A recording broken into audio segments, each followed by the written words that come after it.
Hi, I'm Eric, and I'm a social studies educator, historian, and host of this, the Everything is a Primary Source podcast. I'm also an avid collector of popular culture artifacts. I love what I find at thrift store outlets, garage sale leftovers, and what I spot just making my way around the built world. I enjoy sorting through boxes of free books and magazines, not to mention online collections like Internet Archive, and of course the Library of Congress. But you don't need to spend your time digging through bins or following online rabbit holes to get a look into the past. The movies and TV we watch, the books we read, and the games we play are all documents of the past. So is fashion, food, music, toys, even the roads we travel on and the places we live and work in. Everything is a primary source. This podcast is the result of exhibiting these kinds of artifacts in public, getting passersby to select an item they connect with, and then chatting with me to see what it says about the time, place, and people who made it. The conversation you are about to hear, therefore, is your history, my history, our history, through popular culture.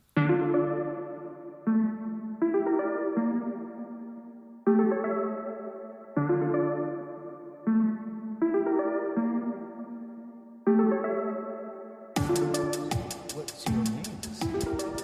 Tana? Amy. Amy, Tana and Amy, and you're here for Long Story Short, going We are. solo. Have you been to these before? You sure have. You have, and so this is just like a tradition. Every quarter or so, you come by, and Yeah. We do. And then it's the first time you walk in here, like, why is this guy having a yard sale in the middle of 3S Art Space? And he has all this stuff, and I coaxed you into doing this, so Yes. I better be good, right? This is you chose Walt Disney's Alice in Wonderland. This is a golden book, and you Yep. were torn between this and the Pokey Little Puppy. It's true. And I feel like a lot of libraries, like at home, kids' libraries and stuff, had like just a whole line of these golden spines. Absolutely. Yes. And I almost, in a way, wonder, and maybe we can even just talk about this, if, notice they don't have the title on the spine. No. You think that was on purpose, or is that just like a cost-saving thing? Oh, it's totally on purpose. Why do you think that they would do that? Because it was about amassing a lot of them, and then when you see a lot of them together, I think that said more than the words could say. Right, and it shows off kind of like a status kind of thing. Exactly. Plus, it requires that the child or whoever wants to look at it has to pull out every single one. To find out And what then- it is. Yeah. And these things are pretty manageable. And on the back, I always like how they have pretty much like it's an all-star game of every single character a kid would be familiar with. Yes. So we have Walt Disney's Alice in Wonderland meets the White Rabbit. So this is like one part of the overall story. But that, I think, works well with what ideas or behavior does it convey. What is it about this Alice in Wonderland story, which, if I'm not mistaken, comes from like the turn of the century? Why do you think that Walt Disney Company wanted to make that into a feature film? What was it about, the ideas that come from that story of a girl who just goes from like one misstep after another and ends up in this like... Why do you think that... that was something that the Disney company said, yeah, that's our story. We're going to make that into a movie. I don't know. That's a very good question. It is a good question. I feel like a lot of older Disney stuff had a lot to do with imagination, and certainly Alice in Wonderland is a story that you really have to roll with your imagination to be able to believe any of it, and so it sort of pushes that in some ways, I would say, and allowed them to do some great things with animation too. I think. And the original story came out right around the same time as The Wizard of Oz, The Wonderful Wizard of Oz. And there seems to be some similarities between Alice and Dorothy. Totally. Yeah. And, the kind of, and like you said, like walking, talking, playing cards. Right. A bunny that is always late for something, a Mad Hatter, all that stuff so wild and fantastic. Yeah. It almost has to mean something else, right? Totally. Yeah. Do you think that Disney maybe wanted the Wizard of Oz and missed his chance, and maybe was like, this is, all right, we'll do the English one? Maybe. Yeah, I also think that, they're both about enduring things and being able to go through something and face challenges and be on a journey. So, I don't know, the similarities there. Yeah.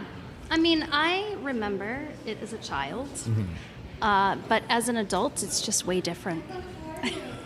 It's chaotic and fun as a child. It's one of those kinds of things when Kind of it's traumatic like, as an adult. It is. I remember being kind of, especially the Disney one, a little unsure about certain stuff and like, ooh, what's going to happen next? And, it goes with like that wildness of it.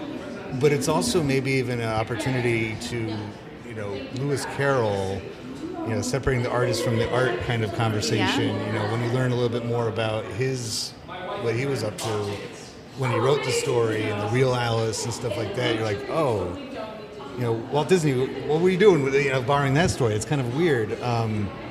But this one is just one segment of the story, and so that could be just from a business point of view of, well, you got to get a whole movie in book form, and so you got to buy all these, and these things are super cheap. I'm sure it was like $1. But and you could piece together the whole movie eventually, and so she meets the White Rabbit, but they still show the Cheshire Cat back there and some of the other cards. So, I think behavior and idea wise, there's a lot conveyed in this one little part, right? As far as like, hey, we can get more eyes on this kind of thing. Where do you think this would be sold most often? Oh, that's a very good question. Yeah. I still see them at the grocery store. I was going to say, True. Pharmacy. Yep. Yes. And places where the kid yes, would is like looking around while the parent is shopping. Or is also like being kind of a pain. Yes. And like, here's a book, about and I don't mind buying this. And it's cheap. Right. Yeah. And so and I don't, accessible. it will, yeah. And it's a book. It's reading. It's better than than doing anything else. So it's just that simple. That's all we do here. So I really appreciate you taking the time. Yeah. And I hope you enjoy the main show. Thank you so much. And if you want to talk some more later, I'll be here. So Thank you. Thank you again.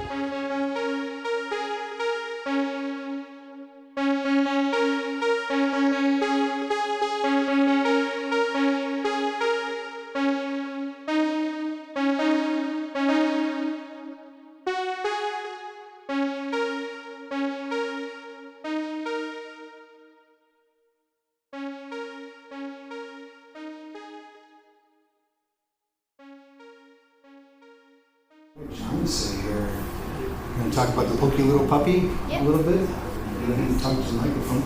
You can actually sit if you want. So which question was it that gave it away for you? What was the clue that told you it was Pokey Little Puppy? It was when you said little puppies. I was like, oh. My mom gave that to me when I was Well, a lot of people guessed the 101 Dalmatians, which is a similar time period, and that involves a lot of puppies as well.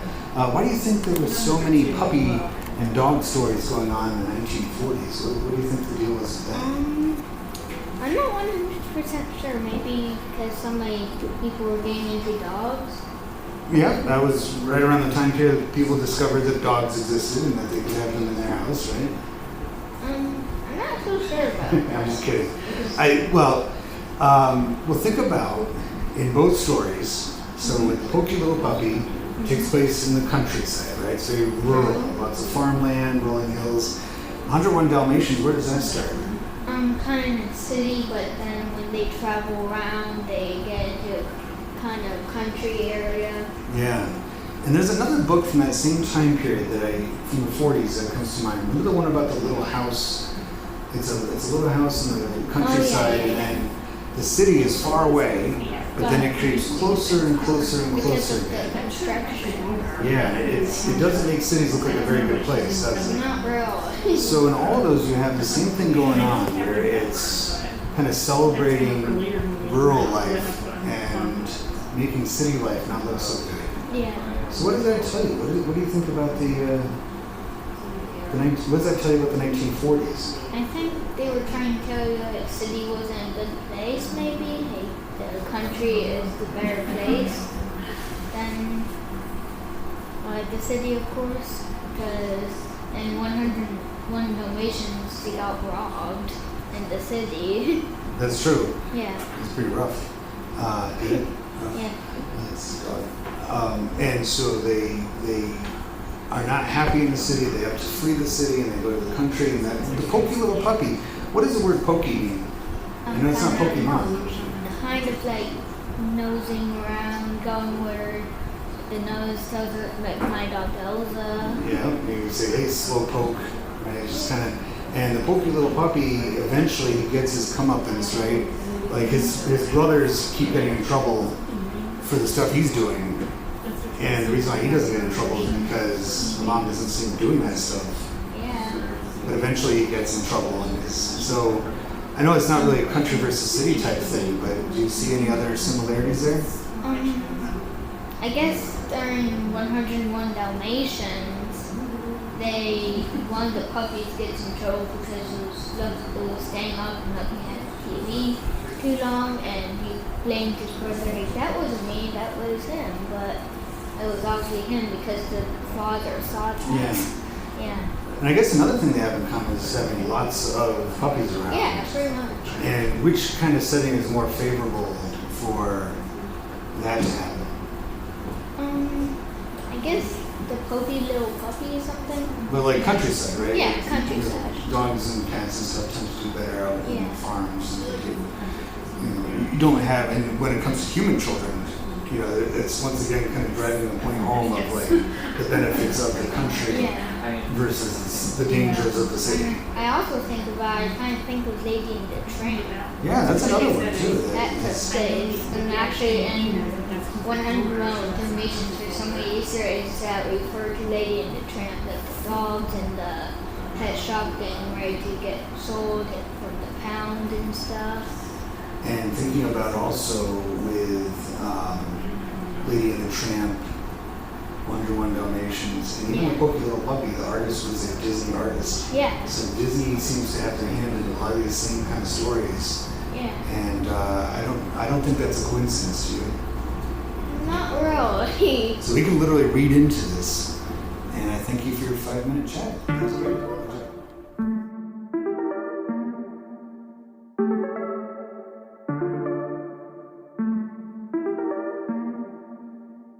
Popular culture, by definition, connects and unites us, and proves that people of different backgrounds, in fact, have a lot in common with one another. I hope you enjoyed this conversation, at least in part, for that reason. If it connects with you and you'd like to add to it, or any of the podcast episodes, just visit everything-history.com and search for the Everything is a Primary Source project, which can be found in the classroom section of the website. We'd love to hear what you have to say. Be sure to rate and share this podcast wherever you are listening to it now, and follow Everything as a Primary Source on social media, including YouTube and especially Instagram. Thank you for listening to the EPS podcast, where everything is a primary source.